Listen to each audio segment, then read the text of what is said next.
उतरले शिमगाया सणाला। आस लागली आई तुझे रूप पाहण्याला।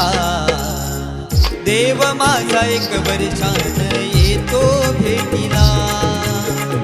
आनंदला गाव खाता देतो पालखीला।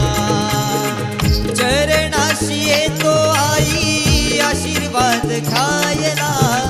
भक्त तुझा तल्लीन होतो होळी उत्सवा